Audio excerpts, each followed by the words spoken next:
Hi, and welcome to another book review with yours truly, John Henry Sheridan. Today I'm talking about Matthew Perry's memoir, Friends, Lovers, and the Big Terrible Thing. Friends, Lovers, and the Big Terrible Thing. #1 New York Times bestseller. Nothing less for the guy who's had some experience with #1 stuff.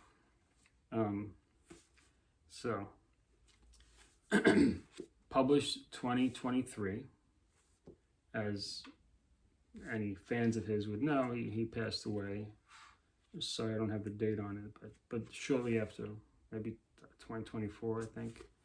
Anyway, shortly after the book came out, he passed away in his 50s. I don't know the exact age.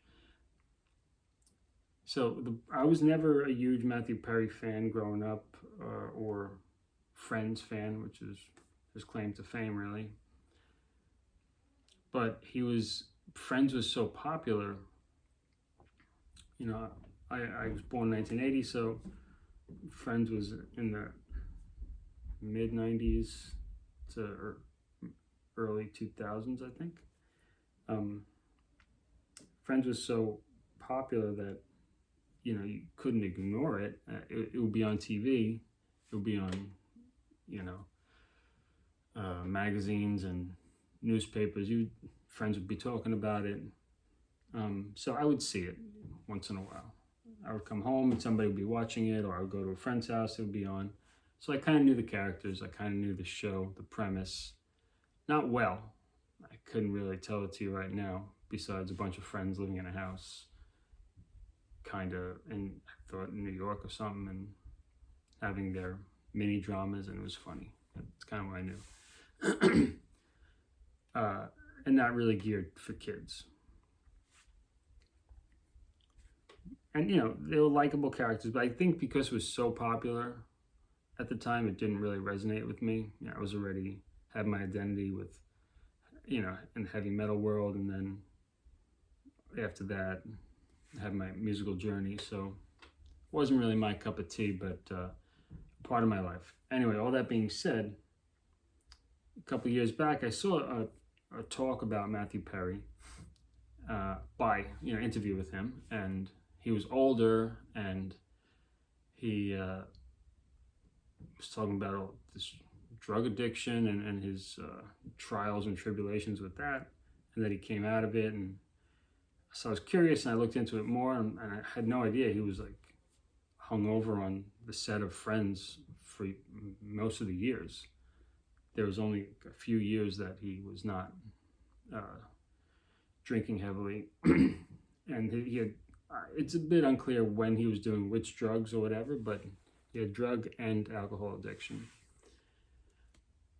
and relationship issues. And anyway, it all comes up in the book, and it's not a heavy book by any means, but it's kind of got the flavor of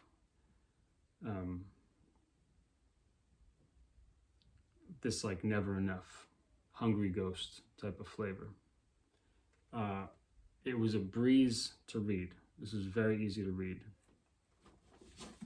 One of the books I've read the quickest in recent times, just because he's a good writer. It's light. It's got that light feeling to it. The subject matter, well, there's a lot of sort of tragic stuff. It's pretty much mostly brought on by himself, so it doesn't feel as tragic. You know what I mean? In the sense that, theoretically he could have not done that to himself, but that was his path. That's what he chose this lifetime, or however you want to look at it, right? I don't know. But I don't know, I definitely learned something. I could see the connection. It reminded me of when I read the Carrie Fisher memoir not long ago. Like it's a Hollywood story, a lot of drugs and drinking, and just this never enough, and this a lot of self-doubt, fractured relationships, but Carrie Fisher was born into Hollywood. Matthew Perry was not. He was born in Canada, and he had a couple of strokes of luck. But his father was in the business when he was a teenager, and he moved down to LA, so he did have help with that. But his father wasn't exactly a star who could open doors for him, but he was in the business. So,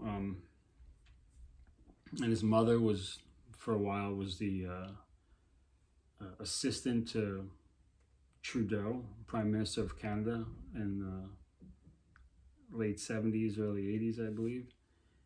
So very, so he had kind of like a star-studded childhood in some ways because of that.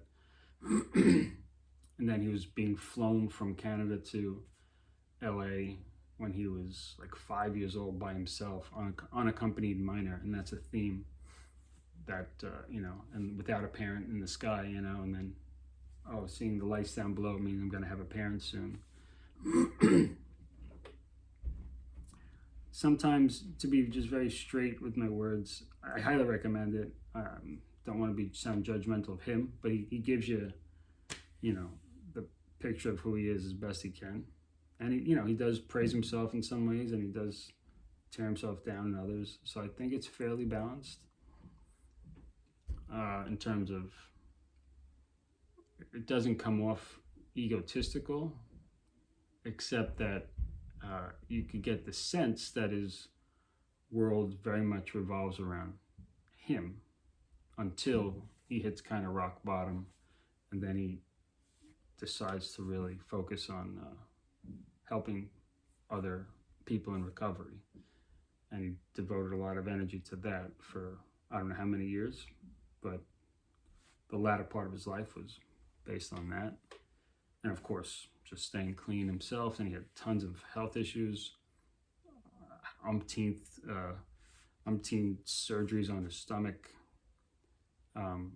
like really crazy stuff. His front teeth fell out at some point from a peanut butter jelly sandwich, he said, but obviously it was from lack of, from poor health accumulated. But a lot of funny stories, he hung out with Eddie Van Halen, and he had a crush on Eddie Van Halen's wife, and we got to know Bruce Willis pretty well, and he hit a tennis ball really hard into Chevy Chase's crotch one time. So fun, by accident. So, there's funny stories, like Cameron Diaz punched him really hard in the arm or something like that. And he got upset. Or no, he aimed for his arm and hit him in the face, punched him in the face. The funny stuff like that. He's a funny person, for sure. It didn't exactly inspire me to go see his movies or watch Friends, but if it does come on, I'll be more curious now, and I would definitely like to see some of his interviews, certainly his later ones, which has more of the wisdom in them, I would guess. I don't know. I thought I had a lot to say about it because of how much I liked it, but I guess the main thing is that I really liked it. He's a great writer. It's very, what I mean by great writer is that he makes you laugh. He makes you feel like, he makes you feel something, and he gives an angle that is unique to him. It's refreshing. Also, what I like about memoirs, maybe in general, certainly his, is it's not just like from birth to from birth to adulthood. It's I don't know if it has to do it because he's an addict and because his brain is probably so scrambled a bit from all the drugs and alcohol over the years. It reminded me also not only of Carrie Fisher, whose book was a little all over the place for sure, but also Steven Tyler's book, which is also very scattered, and he did a lot of drugs and drinking. But it's refreshing to read those type of books because it's the predictability of, okay, we got to start childhood, slowly grow through it, which is how I'm writing my own book. But you know, those books that come from minds that have long not been sober, they're a little bit more exciting if the writer's good, and because of the unpredictability and the jumping around and how you get a taste of what it must be like to be in a mind like that. So he jumps around, but in a way that's not exactly you could follow it, but it's satisfying. Let's put it that way. It has a good flow to it. Like I said, easily readable. If you can get a hands on this from either a used copy or from the library, or if your friend has it, highly recommend it. If you're into Hollywood stories, 250 pages. There's some good photos, you know, of his youth, and only like one photo with the Friends cast, which is cool. I appreciate that. You know, you get to know that he liked acting, obviously, hockey, a big hockey fan. He was Canadian.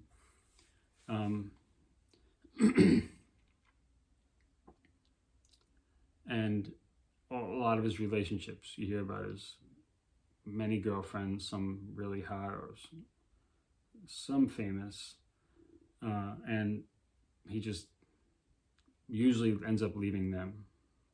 Once or twice someone left him, but and it has to do with being afraid that when it gets too serious, they're going to see that he's not enough, so he ends it before they can end it type of story.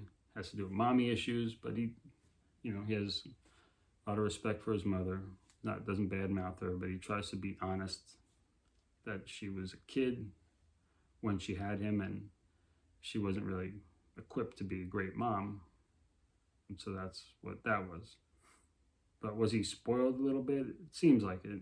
You know, he was playing tennis a lot when he was young, and getting flown from one country to another. Doesn't seem like something anyone should be jealous of, because it wasn't so great. But you know, he seemed to come from a bit of money, and didn't seem to hurt in that aspect. Maybe he did. I didn't really get that sense. But then tennis is expensive, so if he played a lot of tennis, somehow the family afforded that. And but he said he made like $80 million in his life at the time of writing the book. But of course, he would trade it all because his health went down the drain. He would trade it all with other friends who didn't have that extreme level of success or whatever, just to have a decent life.